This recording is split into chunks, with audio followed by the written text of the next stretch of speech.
नमस्ते सभी को। आज हम कक्षा 8 की बुक को लेकर के आगे बढ़ेंगे। कक्षा 8वीं की किताब को 2 भागों में बांट लेंगे। आरबीएससी की बुक में से इम्पोर्टेंट क्वेश्चन बना लेते हैं और अगले वीडियो में एनसीईआरटी की बुक के महत्वपूर्ण प्रश्नों को कवर करेंगे। तो स्टार्ट करते हैं। कक्षा 8 और कक्षा 8 के इतिहास के वीडियो का भाग 1 बुक अपने पास में कौन सी है? आरबीएससी।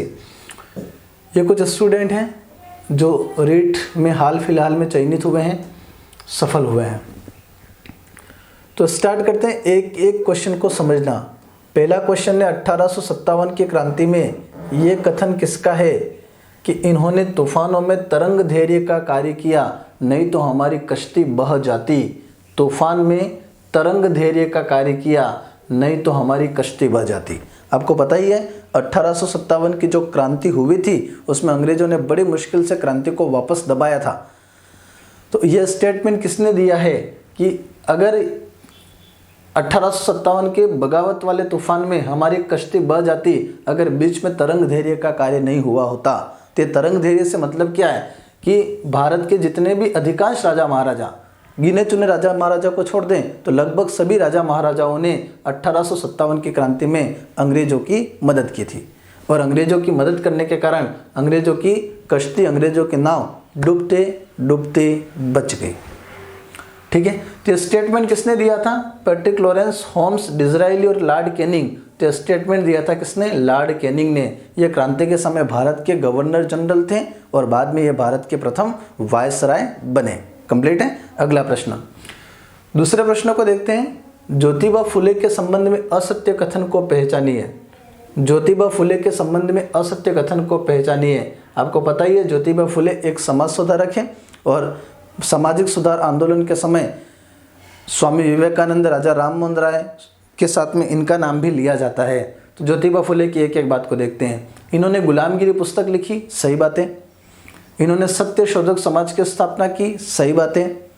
इनकी पत्नी सावित्रीबाई ने महिला स्कूल चलाया, ये भी सही बातें। इन्होंने इंडियन मिरर पत्रिका निकाली, ये बात सही नहीं है क्योंकि समाज सुधार आंदोलन के समय इंडियन मिरर पत्रिका का संपादन केशव चंद्र सेन कर रहे थे। तो इंडियन मिरर पत्रिका किसकी है? केशव चंद्र सेन।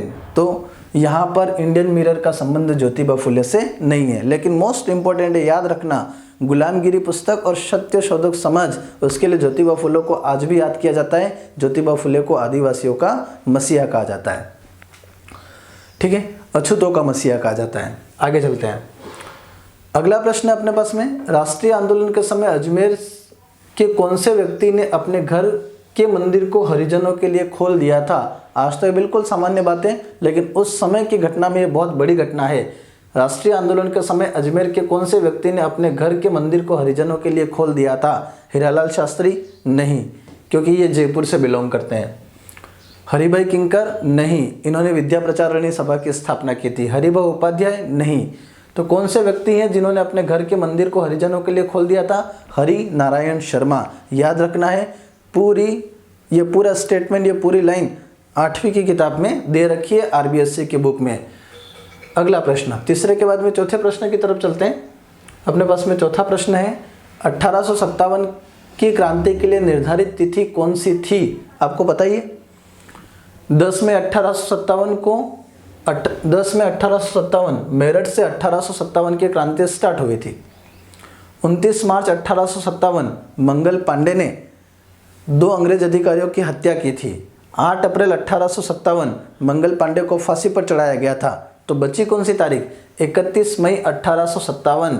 ये क्रांति के लिए तिथि निर्धारित की गई थी, लेकिन क्या इस निर्धारित तिथि पर क्रांति हुई? नहीं। इस 31 मई से पहले ही 20-21 दिन पहले 10 तारीख को ही क्रांति हो गई और 10 तारीख को क्रांति स्टार्ट हो गई थी मेरठ से। तो क्रांति की असफलता के प्रमुख कारणों में एक कारण यह भी है कि क्रांति का समय से पहले स्टार्ट हो जाना। अगर क्रांति 31 मई को स्टार्ट होती तो पूरे भारत के अधिकांश स्थलों पर एक साथ प्रारंभ होती और अंग्रेजों को क्रांति को दबाने में खासी मशक्कत करनी पड़ती, या ये कह सकते हैं कि अंग्रेज क्रांति को दबाने में पूरी तरह से असफल होते अगर निर्धारित तिथि को ही क्रांति होती। लेकिन क्रांति हो कब गई? 10 मई। कहाँ से प्रारंभ हुई? मेरठ से। कंप्लीट है। मंगल पांडे ने अंग्रेजों को कब मारा था? 2 अंग्रेज अधिकारियों को 29 मार्च। पांडे जी को फांसी पर कब चढ़ाया था? 8 अप्रैल 1857। तो यहाँ के लिए अपनी तिथि हो गई 31 मई।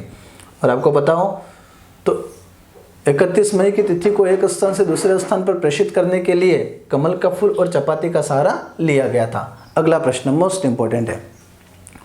1857 की क्रांति का नेतृत्व असम में किसने किया?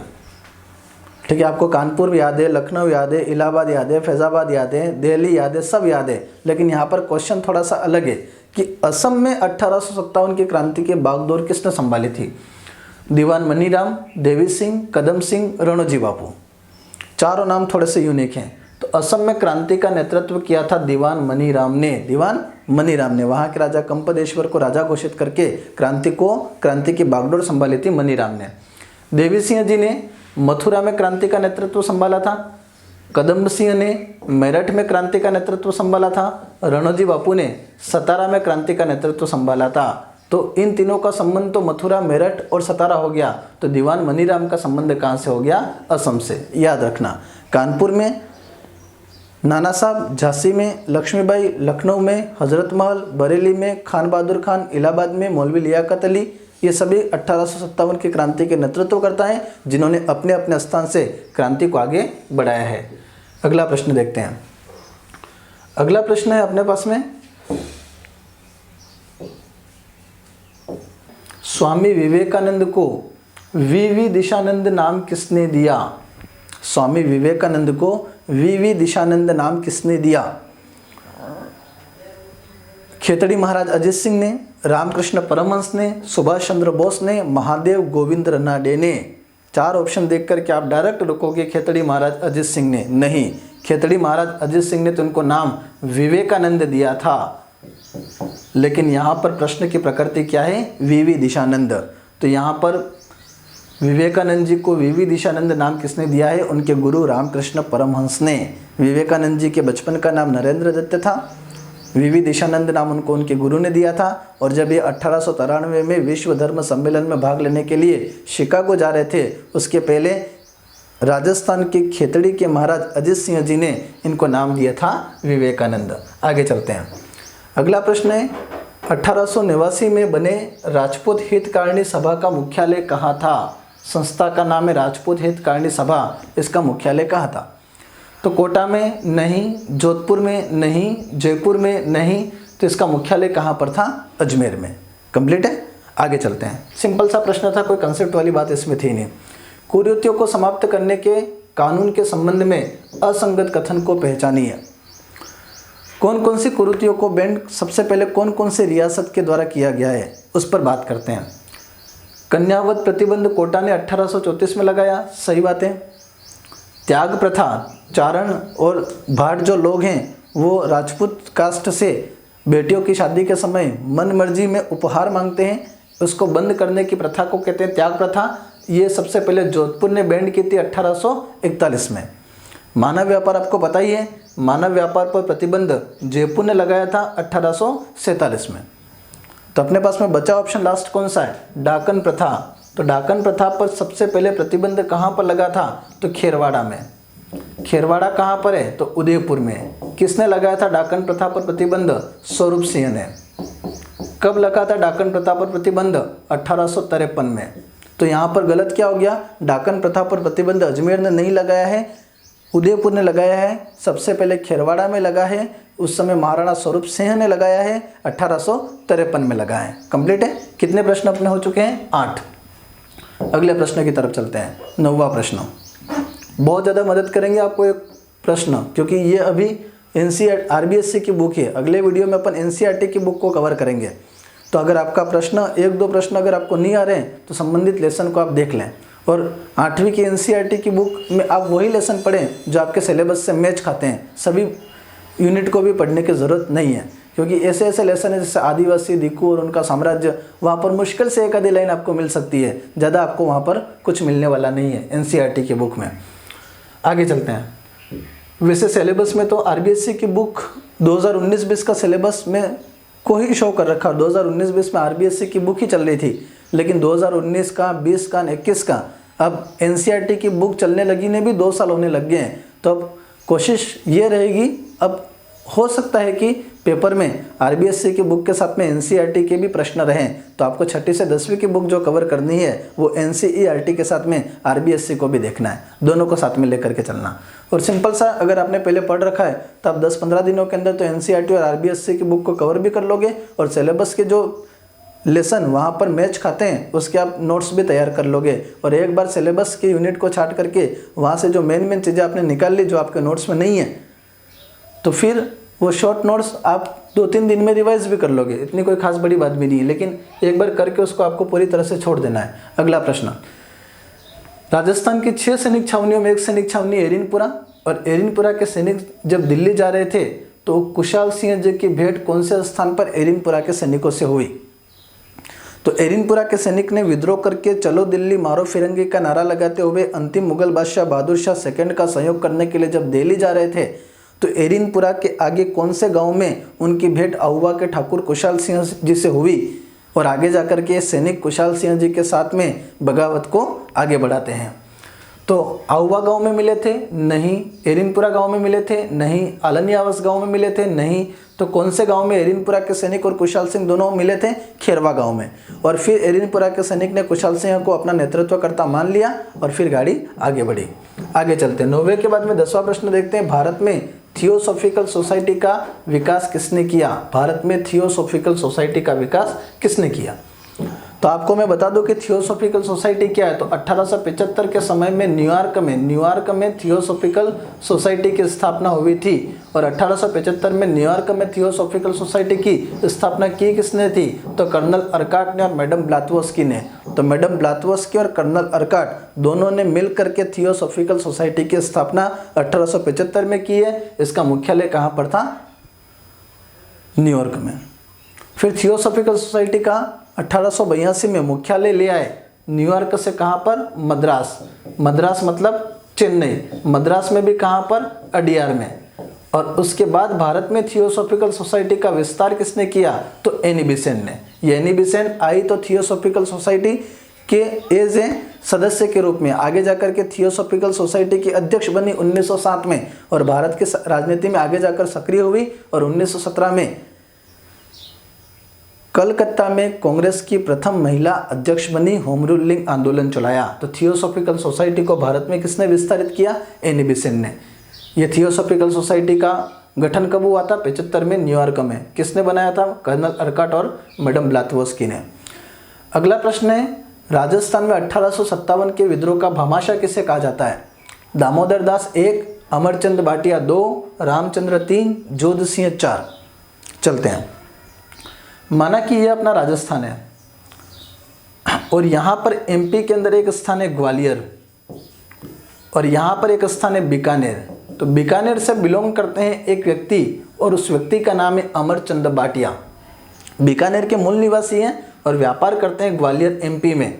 इन्होंने अपना पूरा धन तात्या तोपे को समर्पित कर दिया था, और इसी कारण अमरचंद भाटिया को फांसी पर भी चढ़ा दिया गया था। तो अमरचंद भाटिया फांसी पर चढ़े थे, इसलिए इनको कहा जाता है राजस्थान का मंगल पांडे। इसलिए इनको कहा जाता है राजस्थान का मंगल पांडे। और अपना पूरा धन ग्वालियर में तात्या तोपे को भेंट कर दिया था, इसलिए इनको कहा जाता है 1857 की क्रांति का भामाशाह। कंप्लीट है। आगे चलते हैं। अगला प्रश्न अपने पास में, साइंटिफिक सोसाइटी की स्थापना किसने की? साइंटिफिक सोसाइटी की स्थापना किसने की? भीमराव अंबेडकर ने? नहीं। जेम्स मिल ने? नहीं। विलियम जोन्स ने? नहीं। सर सैयद अहमद खान ने? यस। क्या है साइंटिफिक सोसाइटी? तो 1875 में सर सैयद अहमद खान ने अलीगढ़ में एक कॉलेज खोला था, और उस कॉलेज का नाम था अलीगढ़ एग्लो ओरिएंटल कॉलेज। उस कॉलेज के माध्यम से मुसलमानों को आधुनिक शिक्षा से जोड़ना उनका लक्ष्य था, और इसी सैयद अहमद खान ने अलीगढ़ में मुस्लिम कॉलेज खुलने के बाद मुसलमानों में सुधार के लिए एक सोसाइटी की स्थापना की थी। उस सोसाइटी का नाम क्या है? Scientific society. मोस्ट इंपॉर्टेंट है, खास इंपॉर्टेंट। तो अलीगढ़ में अलीगढ़ एग्लो ओरिएंटल कॉलेज की स्थापना, अलीगढ़ में 1875 में अलीगढ़ एग्लो ओरिएंटल कॉलेज की स्थापना किसने की है? सर सैयद अहमद खान ने। और इन्होंने ही एक सोसाइटी की स्थापना की है जिसका नाम क्या है? Scientific society. कितने प्रश्न कवर कर लिए अपने? 12। 2-3 प्रश्न और हैं, देख लेते हैं। 6 महीने के बाद कोटा पर पुनः अंग्रेजी अधिकार किसने स्थापित किया? बात कब की है? 1857 के क्रांति की। 1857 की क्रांति में कोटा नामक स्थान में क्रांति का नेतृत्व किसने किया था? जयदयाल ने। जयदयाल के साथ में कौन थे? मेहराब खां। और उस समय कोटा के राजा कौन थे? राम सिंह सेकेंड। तो कोटा के राजा राम सिंह सेकेंड को कैद कर लिया था और कोटा के पॉलिटिकल एजेंट बर्टन के 2 पुत्र आर्थर व क्रीम्स, डॉक्टर सेडलर, डॉक्टर कोटम सबकी हत्या कर दी थी जयदयाल और मेहराब खां के नेतृत्व में क्रांतिकारियों ने। राम सिंह को कोटा के दुर्ग में ही कैद कर लिया था। राम सिंह को कोटा के दुर्ग में ही कैद कर लिया था। उस समय राजस्थान के एजीजी पैट्रिक लॉरेंस के कहने पर रॉबर्टसन जो हैं वो कोटा जाते हैं और कोटा में जाकर के क्रांति को दबाते हैं और 6 महीने के बाद कोटा पुनः अंग्रेजों के अधिकार में आता है। उस समय रॉबर्टसन का सहयोग भी करौली के राजा ने किया था और रॉबर्टसन का जो सहयोग करौली के राजा ने किया था उस करौली के राजा का नाम क्या है? मदनपाल। तो यहाँ पर आंसर सही क्या हो गया? रॉबर्टसन। तो कोटा में क्रांति का नेतृत्व जयदयाल मेहराब खां ने किया था। वहाँ के राजा राम सिंह को कैद कर लिया था। बर्टन, उसके 2 पुत्र डॉक्टर सेडलर, डॉक्टर कोटम सबको मार दिया था। 6 महीने तक कोटा पर क्रांतिकारियों ने अधिकार करके रखा था। उस समय रॉबर्टसन और करौली के राजा मदनपाल दोनों अपनी सेना लेकर के जाते हैं और कोटा में क्रांति का दमन करते हैं। क्लियर है? अगला प्रश्न अपने पास में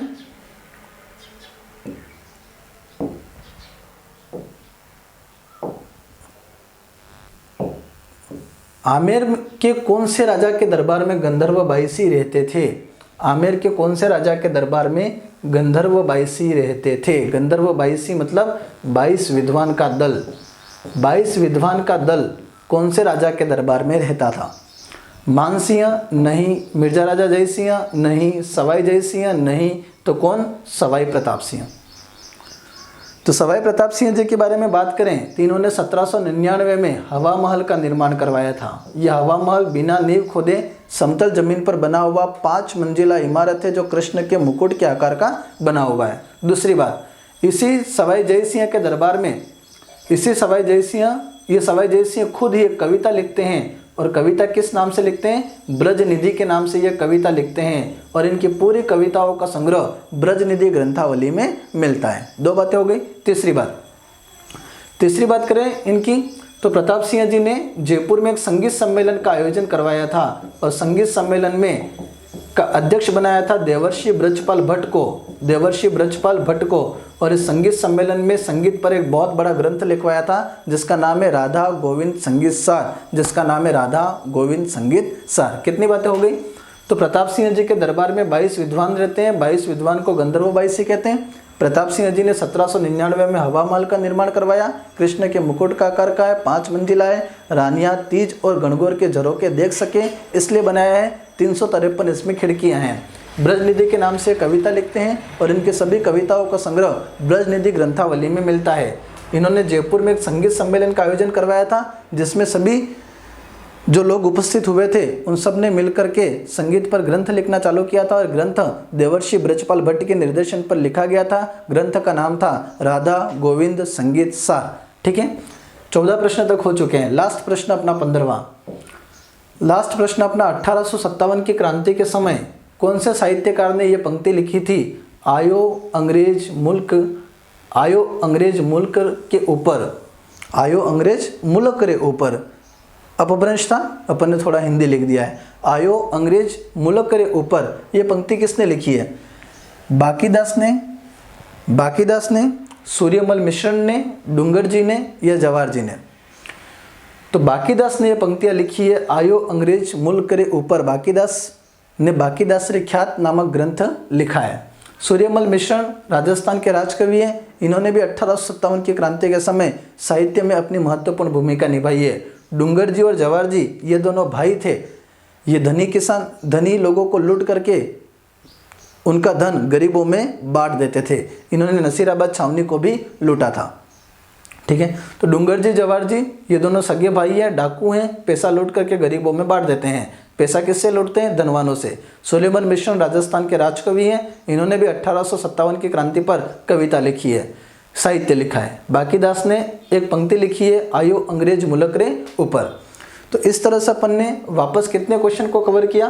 15 क्वेश्चन को कवर किया। यह 15 क्वेश्चन किससे, कहाँ से अपन ने उठाए थे? तो ये 15 क्वेश्चन 8 की बुक में से उठाए थे।